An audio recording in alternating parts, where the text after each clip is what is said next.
Hello दोस्तों, नमस्कार। 10 class study point में आपका स्वागत है। आज हम लोग जो है पढ़ेंगे भूगोल, यानी कि समाज शास्त्र के अंतर्गत भूगोल आता है और हम लोग भूगोल में बहुत महत्वपूर्ण क्वेश्चन पढ़ेंगे जो कि एग्जाम में बार बार आता है। ठीक है, तो इस क्वेश्चन को हम लोग पूरा ध्यान से सारे क्वेश्चन को पढ़ेंगे और बहुत अच्छा से इस सारे क्वेश्चन को अध्ययन करेंगे। ठीक है ना। तो चलिए, अगर आप हमारे चैनल पर अभी नए हैं और हमारे चैनल को अभी तक सब्सक्राइब नहीं किए हैं तो कृपया कर हमारे चैनल को सब्सक्राइब कीजिए और वीडियो को लाइक कीजिए। आपको बहुत सारा चीज इस वीडियो में समझने को मिलेगा, देखने को मिलेगा और सीखने को मिलेगा। तो सबसे पहले आप हमारे चैनल को सब्सक्राइब कीजिए, वीडियो को लाइक कीजिए और दोस्तों में बढ़ चढ़ के खूब जोरदार शेयर कीजिए। ठीक है, तो अब हम लोग चलते हैं क्वेश्चन की ओर। तट रेखा से कितने किलोमीटर क्षेत्र सीमा अपवर्जक आर्थिक क्षेत्र कहलाता है?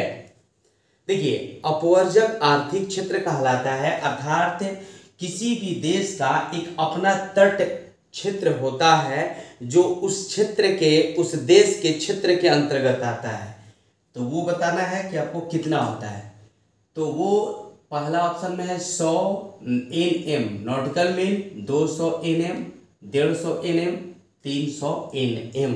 कितना होता है आप गेस कीजिए और पढ़े हैं तो इसको टिक कीजिए और कमेंट बॉक्स में कमेंट कीजिए कि सर जी पहला का आंसर यह होगा। तो बताइए पहला का आंसर क्या होना चाहिए? तो पहला का आंसर बी होगा बाबू। क्या होगा? B, option number B. यानी कि तट रेखा से कितने किलोमीटर क्षेत्र सीमा अपवर्जक क्षेत्र कहलाता है? तो अपवर्जक जो क्षेत्र होता है किसी भी राष्ट्र, किसी भी देश का, वो होता है 200 नॉटिकल मील। बात समझ में आ रहा है बाबू? कितना होता है? 200 नॉटिकल मील। चलिए, बहुत बढ़िया। ये सारे क्वेश्चन को आप दिमाग में कैद कर लेना है। चलिए, आगे क्वेश्चन है, लौह अयस्क किस प्रकार का संसाधन है? संसाधन का मतलब होता क्या है? संसाधन कहते किसे हैं? वैसा पदार्थ जो मनुष्य की सारी आवश्यकताओं को पूरा करे ना, मनुष्य की आवश्यकताओं को पूरा करने वाला चीज ही संसाधन कहलाता है। और इस दुनिया, इस धरती का वो सारा चीज मनुष्य की आवश्यकता का पूरा करता है। कोई ना कोई चीज उसको किसी न किसी रूप में उसको आवश्यकता पड़ता ही है। इसलिए इस धरती का सारा चीज मनुष्य की आवश्यकता में काम आता है। यहाँ पर देखा जाए तो लौह अयस्क किस प्रकार का संसाधन है? ऑप्शन में है नवीकरणीय, अनवीकरणीय, जैव मानवकृत। नवीकरणीय क्या होता है? वैसा संसाधन जिसका उपयोग हम हमेशा करते रहें वो नवीकरणीय संसाधन कहलाता है। अर्थात आप कह सकते हैं वैसा संसाधन कि जिसका उपयोग हम पूरे जिंदगी भर, जब तक ये सृष्टि रहेगा तब तक आप उस चीज़ों का उपयोग करते रहेंगे, तो उस तरह के वस्तु को नवीकरणीय संसाधन कहा जाता है। जैसे देख लीजिए, आप सूर्य को, प्रकाश को निरंतर हमेशा उपयोग कर सकते हैं जब तक ये सृष्टि धरती रहेगा तब तक। ठीक है, सूर्य के प्रकाश का उपयोग कर लेंगे। जैसे पानी हो गया, पानी को हमेशा उपयोग करते रहेंगे, हवा को उपयोग हमेशा करते रहेंगे। इस वन है धरती पर, जब तक धरती रहेगा तब तक वृक्ष रहेंगे, पेड़ पौधा रहेंगे, उसका उपयोग कर सकते हैं। तो ये सारे जो वस्तु हैं नवीकरणीय कहलाते हैं। क्या कहलाते हैं? नवीकरणीय कहलाते हैं। और अनवीकरणीय क्या होते हैं? जिनका एक बार उपयोग कर लेने के बाद वह समाप्त हो जाता है, तो दोबारा उस तरह के पदार्थ और वस्तु को नव निर्माण नहीं किया जा सकता है। उस तरह के पदार्थ को, संसाधन को अनवीकरणीय संसाधन या पदार्थ कहते हैं। तो बताइए, क्वेश्चन में दिया हुआ है बाबू कि लौह अयस्क किस प्रकार का संसाधन है। लौह अयस्क को क्या हम लोग एक बार उपयोग कर लेंगे तो दोबारा प्राप्त होगा? नहीं गुरुजी, नहीं प्राप्त होगा। एक बार अगर हम उसका उपयोग कर लेंगे लौह अयस्क का, तो हम लोग उसको दोबारा प्राप्त नहीं कर सकते। एक बार उपभोग कर लेंगे तो वो नष्ट हो जाएगा, तो दोबारा वो प्राप्त नहीं हो सकता है। तो इसीलिए लौह अयस्क जो है किस प्रकार का संसाधन है? वह अनवीकरणीय संसाधन है। बात समझ में आ रहा है ना बाबू। लो अयस्क किस तरह का संसाधन है, तो अनवीकरणीय संसाधन है। अगर वह नष्ट हो गया, बर्बाद हो गया, खराब हो गया, तो वो फिर दोबारा प्राप्त उसको नहीं कर सकते हैं, तो ऐसी संसाधन अनवीकरणीय संसाधन कहलाती है। यहाँ पर देखा जाए क्वेश्चन नंबर 3, क्वेश्चन नंबर 3 देखा जाए बाबू, इंदिरा गांधी नहर परियोजना किस राज्य की महत्वाकांक्षी परियोजना है। यानी कि इंदिरा गांधी नहर को कह रहा है वो किस राज्य का सबसे अच्छा यानी कि महत्वाकांक्षी मतलब होता है सबसे अच्छा क्या है, नहर है ना। इंदिरा गांधी नहर परियोजना किस राज्य की महत्वाकांक्षी परियोजना है, मतलब अच्छा परियोजना है। ऑप्शन में है मध्य प्रदेश, फिर है राजस्थान, फिर है महाराष्ट्र, फिर है आंध्र प्रदेश। तो आपको बताना है कि वह किस राज्य का है, ठीक है। और इंदिरा गांधी जो नहर है वो क्वेश्चन एक और इससे आता है कि भारत की सबसे लंबी नहर कौन है। भारत की सबसे लंबी नहर कौन है, याद कर लीजिए, नोट्स बुक में लिखिए, इसको आप कॉपी खोल लीजिए, पेन हाथ में ले लीजिए और नोट्स बुक में लिखिए कि भारत की सबसे लंबी नहर कौन है। नहर पूछ रहे हैं बाबू, क्या पूछ रहे हैं, नहर पूछ रहे हैं। भारत की सबसे लंबी नहर, तो यही आता है इंदिरा गांधी नहर भारत की सबसे लंबी नहर है, ठीक है ना। तो कह रहे हैं कि इंदिरा गांधी नहर जो है परियोजना किस राज्य के महत्वाकांक्षी परियोजना है, तो याद करना है आपको राजस्थान। क्या याद करना है, राजस्थान। देखिए राजस्थान में तो पहला बात है कि नहर है नहीं, बड़ा बड़ा नहर है नहीं, वह राजस्थान में बहुत ज़्यादा मात्रा में कहिए कि सूखा ही सूखा रहता है, बहुत बड़ी मात्रा में सूखा रहता है। तो इस इंदिरा गांधी नहर को एक तरह से कहिए कि वहाँ की एक वरदान नदी है, नहर है, वहाँ की एक वरदान नहर है। इसलिए इंदिरा गांधी नहर जो है राजस्थान के सबसे ज़्यादा महत्वाकांक्षी परियोजना के अंतर्गत आता है। समझ में आ रहा है ना बाबू।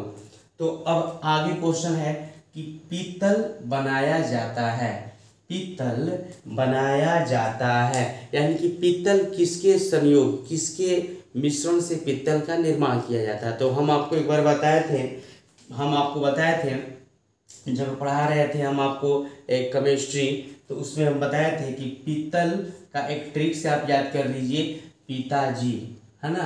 क्या याद कीजिए, पिताजी, यानी कि पी से मतलब पीतल और पी से पीतल, ता अजी, ता से मतलब तांबा, अजी से जस्ता, यानी कि पिताजी, यानी कि पीतल का निर्माण तांबा और जस्ता से हुआ है। यानी कि यहाँ पूछ रहा है कि पीतल बनाया जाता है किससे, तो तांबा तथा जस्ता से। तो ऑप्शन नंबर क्या हो जाएगा आपका, सी हो जाएगा। बताइए पीतल का ट्रिक याद हो गया आपको, पीतल का ट्रिक याद हो गया बाबू। पिताजी, पी मतलब पीतल, ता मतलब तांबा, अजी मतलब जस्ता, तांबा जस्ता से मिलाने के फल स्वरूप किसका निर्माण होता है, तो पीतल का निर्माण होता है। तो आगे देखा जाए अगला क्वेश्चन 5 नंबर कि किस प्राकृतिक संसाधन का भंडारण सीमित है ना। किस प्राकृतिक संसाधन का भंडारण सीमित है, चलिए बताइए किस प्राकृतिक संसाधन का भंडारण सीमित है।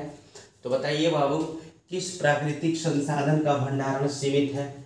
तो देखिए प्राकृतिक संसाधन का मतलब होता है जो भगवान, ठीक है, नेचर, प्राकृतिक के द्वारा दिया गया वस्तु। तो यहाँ पर आपको बताना है कि प्राकृतिक संसाधन का भंडारण सीमित है, मतलब कभी भी वो समाप्त नहीं हो सकता है। बताइए किसका है जो कभी भी समाप्त नहीं हो सकता है, यानी कि किस प्राकृतिक संसाधन का भंडारण सीमित है। खनिज तेल का, सौर ऊर्जा का, हवा का, पानी का।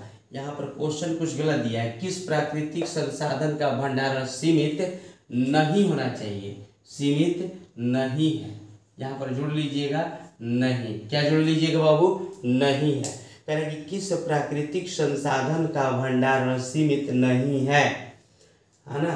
तो ऑप्शन में है खनिज तेल, सौर ऊर्जा, हवा का, पानी का। तो देखिए सीमित भंडारण, सीमित का मतलब होता है कि किसका भंडारण अंत तक रहेगा। सीमित का मतलब होता है, असीमित नहीं है का मतलब कि उसका उपयोग करते रहेंगे करते रहेंगे करते रहेंगे, कुछ ही सालों में, है ना, कुछ ही सालों में वो पदार्थ क्या हो जाए, समाप्त हो जाएगा उपयोग करने पर।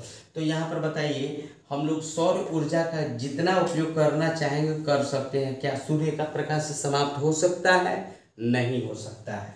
हवा क्या समाप्त हो सकता है? नहीं हो सकता है। पानी क्या समाप्त हो सकता है? नहीं हो सकता है। जिस दिन पानी समाप्त हो जाएगा उस दिन सृष्टि समाप्त हो जाएगा, जिस दिन हवा समाप्त हो जाएगा उस दिन सृष्टि समाप्त हो जाएगा, और जिस दिन सूर्य का प्रकाश समाप्त हो जाएगा उस दिन सृष्टि समाप्त हो जाएगा। लेकिन एक दिन खनिज तेल क्या होगा, समाप्त हो सकता है। इसीलिए किस प्राकृतिक संसाधन का भंडारण सीमित नहीं है, तो खनिज तेल का जो भंडारण है बाबू वो सीमित नहीं है। इसको व्यक्ति मनुष्य उपभोग कर रहा है कर रहा है कर रहा है, एक दिन ऐसा आएगा कि समाप्त होके दैंड। ठीक है बाबू। तो यहाँ पर क्वेश्चन है कि किस प्राकृतिक संसाधन का भंडारण सीमित नहीं है, तो खनिज तेल का भंडारण सीमित नहीं है। ठीक है बाबू, ठीक है ना। चलिए बहुत बढ़िया, वेरी गुड। आप लोग बहुत ईमानदारी के साथ पढ़ रहे हैं और ध्यान से बात को सुन रहे हैं, इसके लिए बहुत बहुत धन्यवाद। आगे देखा जाए, बिहार संपन्न है। बिहार क्या चीज में संपन्न है बाबू? क्वेश्चन में है कि बिहार संपन्न है, खनिजों में संपन्न है, कृषि में संपन्न है, उद्योग में संपन्न है कि पशुपालन में संपन्न है? तो बताइए बिहार जो है क्या चीज में संपन्न है, तो बिहार कृषि में संपन्न है। बताइए बिहार किस क्या चीज में संपन्न है, तो बिहार कृषि में संपन्न है। ठीक है ना। तो देखिए यहाँ पर कृषि में क्यों बिहार संपन्न है, क्योंकि यहाँ के लोग, बिहार के अधिक जो लोग हैं, बिहार के कम 80% लोग कृषि में जुड़े हैं। बताइए बाबू कितना परसेंट लोग? 80% लोग यहाँ बिहार के लोग कृषि में जुड़े हैं। और यहाँ की महिला जो है बाबू 40% महिला जो है कृषि में जुड़ी है। अगर क्वेश्चन एग्जाम में आ जाए कि बिहार में कितनी परसेंट महिला कृषि में जुड़ी हुई है, तो आप आंसर क्या मारिएगा बाबू? आप आंसर क्या बताइएगा? तो बिहार में महिला जो है कृषि में 40% जुड़ी हुई है। अच्छा, फिर क्वेश्चन आ जाए कि बिहार के जनसंख्या कितना प्रतिशत, जनसंख्या में स्त्री और पुरुष दोनों आ जाएगा, बिहार में कितना प्रतिशत जनसंख्या कृषि पर आश्रित है? बताइए आंसर क्या मारिएगा? तो 80% मारिएगा। क्या मारिएगा बाबू? 80% मारिएगा। ठीक है ना। ध्यान से बात को समझना है और ध्यान से ईमानदारी से पढ़ना है। फिर क्वेश्चन कृषि से आता है कि भारत में पशुपालन, मुर्गी पालन, ठीक है, मत्स्य पालन, ठीक है, ये सब किस क्षेत्र के अंतर्गत आता है? तो फर्स्ट क्षेत्र के अंतर्गत आता है, जिसको बोलते हैं प्राथमिक क्षेत्र के अंतर्गत आता है। प्राथमिक क्षेत्र के अंतर्गत आता है। बात समझ में आ रहा है ना बाबू? क्वेश्चन अगर पूछ देगा कि कृषि क्षेत्र, ठीक है, यानी कि मुर्गी पालन, बतख पालन, मत्स्य पालन, ठीक है, ये सब किस क्षेत्र के अंतर्गत आता है? तो प्राथमिक क्षेत्र के अंतर्गत आता है। कृषि किस क्षेत्र के अंतर्गत आता है? तो प्राथमिक क्षेत्र के अंतर्गत आता है। तो ये सब बात को भूलना नहीं है, ईमानदारी से पढ़ना है और याद करके दिमाग में लॉक कर देना है। ठीक है ना बाबू। चलिए आगे क्वेश्चन को देखते हैं। अब है क्वेश्चन कि बंगाल का शोक किस नदी को कहा जाता है? बहुत इंपॉर्टेंट क्वेश्चन है ये, एग्जाम में बार बार आता है कि बंगाल का शोक किसका बाबू? बंगाल का शोक किस नदी को कहा जाता है? बंगाल का शोक किस नदी को कहा जाता है? तो बताइए, ऑप्शन में है गंगा। कभी कभी क्वेश्चन आ जाता है गंगा नदी की लंबाई कितना है? चलिए बाबू आप लोग बताइए गंगा नदी की लंबाई कितना है? देखते हैं कि कितना कमेंट आ रहा है इस क्वेश्चन पे, गंगा नदी की लंबाई कितना है। चलिए इस क्वेश्चन का आंसर जल्दी बताइए, कमेंट कीजिए कि गंगा नदी की लंबाई कितना है। तो आता है बाबू 25 किलोमीटर। कितना है बाबू? गंगा नदी की लंबाई कितनी है? 25 किलोमीटर। अच्छा ठीक है। तो यहाँ पर क्वेश्चन क्या था कि बंगाल का शोक किस नदी को कहते हैं। तो देखिए बंगाल का शोक गंडक नदी को कहते हैं, गंगा नदी को कहते हैं, तो ये तो दोनों नहीं होगा, कोसी नदी को कहते हैं। देखिए कोसी नदी जो है यह बिहार का शोक है। कोसी नदी क्या है? बिहार का शोक है। कोसी नदी जो है बिहार का क्या है? शोक है। कोसी नदी को बिहार का शोक नदी कहते हैं। लेकिन यहाँ पर है बंगाल का शोक, तो दामोदर नदी होगा। क्या होगा बाबू? दामोदर नदी। अगर क्वेश्चन में आ जाए कि बिहार की शोक किस नदी को कहते हैं, बिहार का शोक किस नदी को कहते हैं, तो कोसी नदी को कहते हैं। कौन सी नदी को कहते हैं? कोसी नदी को बिहार का शोक कहते हैं। लेकिन बंगाल का शोक जो है दामोदर नदी है। क्लियर है ना बाबू? कोई तरह का दिक्कत तो नहीं हो रहा है? ईमानदारी से पढ़िए, एकदम दिक्कत नहीं होगा। चलिए यहाँ पर देख लिया जाए क्वेश्चन नंबर 8, चरक का संबंध किस देश से है। चरक जो थे इनका संबंध किस देश से है। चरक किस देश के रहने वाले थे? तो म्यांमार से, श्रीलंका से थे, कि भारत से थे, कि नेपाल से थे। तो बहुत इंपॉर्टेंट क्वेश्चन एकदम वीवीआई आता रहता है कि चरक का संबंध किस देश से है। तो चरक का संबंध जो है बाबू भारत से है। चरक का संबंध कहाँ से है? भारत देश से है। ठीक है, चलिए आगे देखते हैं। इसमें कहाँ मैंग्रोव वन का विस्तार सबसे अधिक है। कहाँ मैंग्रोव वन? मैंग्रोव वन का मतलब क्या समझ में आ रहा है आपको? मैंग्रोव वन का मतलब समझ में आ रहा है कि वैसा वन जिसमें खूब आम का पेड़ हो, मैंगो का पेड़ हो। नहीं बाबू नहीं, गलत बात है। मैंग्रोव वन का मतलब होता है कि जो समुद्र तट, वैसा वन क्षेत्र जो समुद्र तट से एकदम सटे हो। ठीक है, जो पूरा समुद्र तट से सटे क्षेत्र को कहते हैं मैंग्रोव वन। का विस्तार कर सबसे अधिक कहाँ है? तो सुंदरवन। कहाँ है बाबू? सुंदरवन में। याद कर लीजिएगा, सबसे इनमें से कह रहा है कि मैंग्रोव वन का विस्तार सबसे अधिक कहाँ है? तो सुंदरवन। सुंदरवन जो है पूरा मैंग्रोव वन क्षेत्र के अंतर्गत आता है। ठीक है ना बाबू? चलिए बहुत बढ़िया। अब आगे आते हैं क्वेश्चन पर। 10वां नंबर क्वेश्चन। आप लोगों को तो ये 9 क्वेश्चन में थोड़ा भी कहीं भी अब परेशानी नहीं होगा। उम्मीद करते हैं कि 9 क्वेश्चन आपको दिमाग में एकदम पूरा 100% घुस गया होगा। ठीक है ना? इसलिए अब 10वां क्वेश्चन पर देखते हैं। भारत में सबसे अधिक विस्तार किस मिट्टी का है?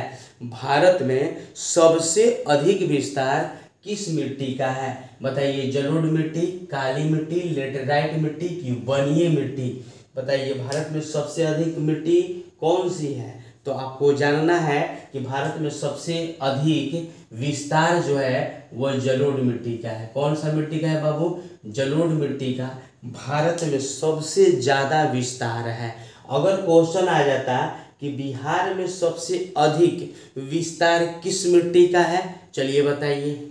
बिहार में सबसे अधिक विस्तार किस मिट्टी का है? तो बाबू यही जलोढ़ मिट्टी का है। ठीक है ना? क्वेश्चन ये भी आ जाता है कि जलोढ़ मिट्टी में कौन सी फसल सबसे अच्छी होती है? बाबू बताइए, जलोढ़ मिट्टी में सबसे अधिक फसल कौन होती है? तो धान की फसल सबसे अच्छी होती है। किस चीज़ की फसल? धान की फसल। जलोढ़ मिट्टी कितने प्रकार की होती है? चलिए बताइए, जलोढ़ मिट्टी कितने प्रकार की होती है? 2 प्रकार की होती है। कितने प्रकार के बाबू? 2 प्रकार के। हम पूछेंगे कौन कौन, क्या बताइएगा? हम पूछेंगे कौन कौन होती है 2 प्रकार के, तो आपको बोलना है खादर, खादर और क्या बाबू? बांगर ना। खादर और बांगर, खादर और बांगर ना। जलोढ़ मिट्टी कितने प्रकार की होती है? तो 2 प्रकार की, खादर और बांगर। जलोढ़ मिट्टी जो है 2 प्रकार की होती है, खादर और बांगर। चलिए ठीक है, तो अब जान गए कि भारत में सबसे अधिक किस तरह की मिट्टी पाई जाती है? तो जलोढ़ मिट्टी। और बिहार में पूछेगा तो भी सबसे अधिक जलोढ़ मिट्टी होती है। अब काली मिट्टी के बारे में क्या जानते हैं? काली मिट्टी सबसे अधिक किस राज्य में पाया जाता है? आपको बताना होगा काली मिट्टी सबसे अधिक भारत के किस राज्य में पाया जाता है। अगर क्वेश्चन आ जाएगा तो क्या मारिएगा? भारत के सबसे अधिक किस राज्य में काली मिट्टी पाई जाती है? तो उसको हम बताना है महाराष्ट्र में। कहाँ बाबू? महाराष्ट्र में। इसीलिए कहते हैं कि कॉपी कलम निकाल कर पढ़ा कीजिए और सारी बातों को लिखा कीजिए, ठीक है। क्योंकि आप मैट्रिक 10 क्लास में बहुत बढ़िया नंबर ला दें, 90%, 95%, 99%, लेकिन भविष्य में भी इस सभी का काम है। इसलिए आप कॉपी कलम लेकर रहिए और कोई इम्पोर्टेंट जो महत्वपूर्ण चीज़ होता है उसको आप लिख लिया कीजिए, ठीक है ना बाबू। तो ये काली मिट्टी महाराष्ट्र में भी ज़्यादा पाया जाता है। अच्छा, काली मिट्टी में एक क्वेश्चन आता है कि काली मिट्टी में कौन सा पौधा सबसे ज़्यादा होता है, कौन सा फसल सबसे ज़्यादा होता है? तो कपास। बताइए कौन चीज़? कपास। क्या बाबू? कपास, कपास। तो हम लोग बताइए इस प्रश्न से कितना चीज़ सीखे? 1 2 3 4 5 6 है, काली मिट्टी से सीखे 7, जलोढ़ मिट्टी 8, और बिहार वाला सीखे कि सबसे ज़्यादा बिहार में भी जलोढ़ मिट्टी है। मतलब 8-9 क्वेश्चन इसमें से हम लोग सीखे, बहुत इंपॉर्टेंट क्वेश्चन है, ठीक है। चलिए आगे चलते हैं। टैक्सोल का उपयोग होता है। टैक्सोल जो है, टैक्सोल एक प्रकार का क्या है? पौधा है। टैक्सोल क्या है बाबू? एक प्रकार का पौधा है। और कह रहे हैं टैक्सोल का उपयोग होता है कहाँ? तो मलेरिया रोग में, एड्स में, कैंसर में, टीबी रोग में। टीबी देखने वाला फिल्म वाला टीबी नहीं, टीबी रोग होता है जिसको आदमी कहता है खांस रहा है, खूब खांसी होता है, दम हमेशा खांसते रहता है, ठीक है ना, तो उसको टीबी कहते हैं। तो बताइए टैक्सोल का जो पौधा है वो किस चीज़ में उपयोग आता है? तो वो कैंसर के रोगियों के लिए होता है ना, इसके लिए कैंसर के रोगियों के लिए टैक्सोल का उपयोग किया जाता है। बताइए कोई दिक्कत बाबू? नहीं। बताइए लेटराइट मिट्टी का रंग होता है। लेटराइट मिट्टी का रंग कैसा होता है? लेटेराइट मिट्टी का रंग पीला होता है, लाल होता है, काला होता है, भूरा होता है। तो आपको जानना होगा कि लेटराइट मिट्टी का जो रंग होता है वो बाबू लाल होता है। कैसा होता है? तो लाल होता है, ठीक है ना। लेटराइट मिट्टी का रंग कैसा होता है बाबू? तो लाल होता है। अब बताइए 13 नंबर क्वेश्चन, संविधान की धारा 21 का संबंध किससे है? संविधान की धारा 21 का संबंध जो है किससे है? सुनिए ऑप्शन 1 जीवों तथा प्राकृतिक संसाधनों के संरक्षण से है, कि मृदा संरक्षण से है, कि जल संरक्षण से है, कि खनिज संरक्षण से है। संरक्षण का मतलब क्या होता है? बचाव या बचाना। संरक्षण का मतलब क्या होता है बाबू? बचाव या बचाना। तो संविधान की जो धारा 21 है आपको याद कर लेना है, सीख लेना है, जान लेना है, कभी भुलाना नहीं है। संविधान की धारा 21 का जो संबंध है वो वन्य जीवों तथा प्राकृतिक संसाधनों के संरक्षण से है, ठीक है ना। वन में रहने वाले जीव को बचाना और प्राकृतिक जो संसाधन है, जो भगवान जो भगवान के द्वारा दिया गया संसाधन है, चीज है, उसको बचा कर रखने से ये है धारा 21। बात समझ में आ गया ना बाबू?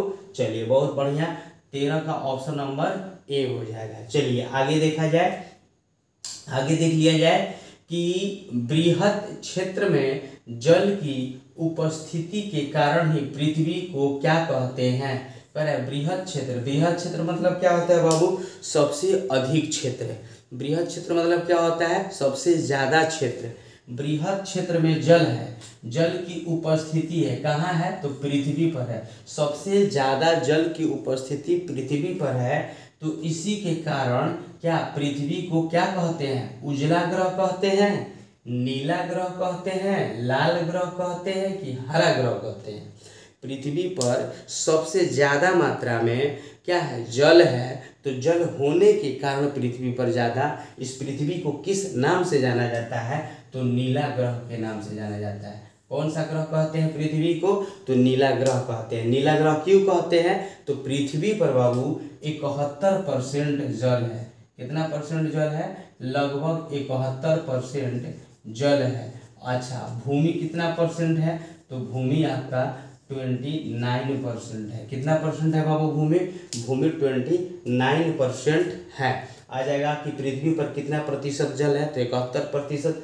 पृथ्वी पर जो भूमि की प्रतिशत मात्रा है कितना है, तो 29% है। ठीक है ना बाबू, तो समझ गए। पृथ्वी जो नीला दिखाई देता है अंतरिक्ष से देखने पर, क्यों, तो पृथ्वी पर 71% जल है, इसीलिए पृथ्वी नीला दिखाई देता है।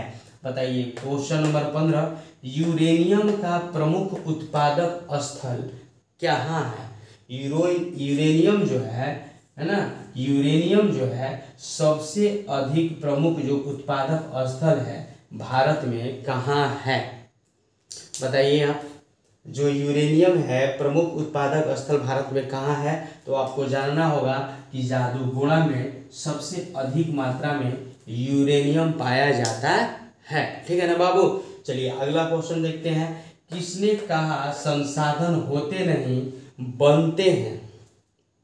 बहुत इंपॉर्टेंट क्वेश्चन है, बहुत बार एग्जाम में आया है, मोस्ट वीवीआई करके इसको आपको जानना है। किसने कहा संसाधन होते नहीं बनते हैं। ठीक है, तो जिम्मरमैन साहब थे कि महात्मा गांधी जी थे कि संदीप पांडे जी थे कि इनमें से कोई नहीं था। तो वो थे व्यक्ति जो कहे थे कि किसने कहा था संसाधन होते नहीं बनते हैं, तो जिम्मरमैन साहब जी थे। कौन थे, जिम्मरमैन, इनका नाम है जिम्मरमैन। नाम कितना अच्छा रखे हैं, जिम्मरमैन। इनके मम्मी पापा रखे होंगे, ये थोड़े रखेंगे। नाम क्या था, जिम्मरमैन थे। अच्छा, जिम लगी से देखने में लग रहा है कि जिम उम जाते होंगे, बॉडी शॉडी बनाते होंगे, जिम्मरमैन। ठीक है ना। देखिए यहाँ पर सर्वाधिक अधिक वर्षा होती है कहाँ पर, सबसे अधिक वर्षा कहाँ पर होती है। वही क्वेश्चन है कि सर्वाधिक अधिक वर्षा होती है, मतलब कहाँ पर सबसे अधिक वर्षा होती है। तो बताइए पूर्णिया में होती है कि चेरापूंजी में होती है कि राजस्थान में होती है कि मानसिन राम में होती है। सबसे अधिक वर्षा कहाँ पर होता है, तो हम आपको बता देते हैं भारत में सबसे जो अधिक वर्षा होता है वो मेघालय में होता है। कहाँ होता है बाबू, मेघालय में होता है। तो कहिएगा कि सर जी हमें तो ऑप्शन में नहीं दिया है, ऑप्शन दिया है, थोड़ा आँखियाँ आराम से खोलिएगा ना तो ऑप्शन दिया है। देखिए जो मेघालय में मानसी राम है वहीं पर सबसे अधिक वर्षा होता है। जो मानसी राम है कहाँ पर है, मेघालय में है बाबू। कहाँ है, तो मेघालय में है। ठीक है ना, सबसे अधिक वर्षा होती है। भारत में सबसे कम वर्षा कहाँ होता है, तो राजस्थान में होता है। सबसे कम वर्षा भारत में कहाँ होता है, तो राजस्थान में होता है। भारत में सबसे कम वर्षा कहाँ होता है बाबू, तो राजस्थान में होता है। सबसे अधिक भारत में वर्षा कहाँ होता है, तो मानसीराम मेघालय में होता है। ठीक है ना। चलिए लास्ट क्वेश्चन देखा जाए, 18 नंबर क्वेश्चन देखा जाए कि कौन सी प्राथमिक ऊर्जा नहीं है, कौन सी प्राथमिक ऊर्जा नहीं है। ठीक है, तो प्राथमिक ऊर्जा कौन सी होती है, तो देखिए प्राथमिक ऊर्जा होता है प्राकृतिक गैस, पेट्रोलियम, कोयला, ये सब प्राथमिक ऊर्जा है। याद कर लीजिए प्राथमिक ऊर्जा कौन है, प्राकृतिक गैस, पेट्रोलियम और कोयला। ये जो है प्राथमिक ऊर्जा है। लेकिन यहाँ पर नहीं कह रहा है कौन सी प्राथमिक ऊर्जा नहीं है, तो विद्युत हो जाएगा option number C. Option number C क्या हो जाएगा, प्राथमिक ऊर्जा नहीं है। तो आप लोग 18 वो या क्वेश्चन का आंसर जान गए। बताइए क्वेश्चन के आंसर जाने, किसी को कोई तरह का तो 1% दिक्कत नहीं होगा जहाँ तक हम जान रहे हैं।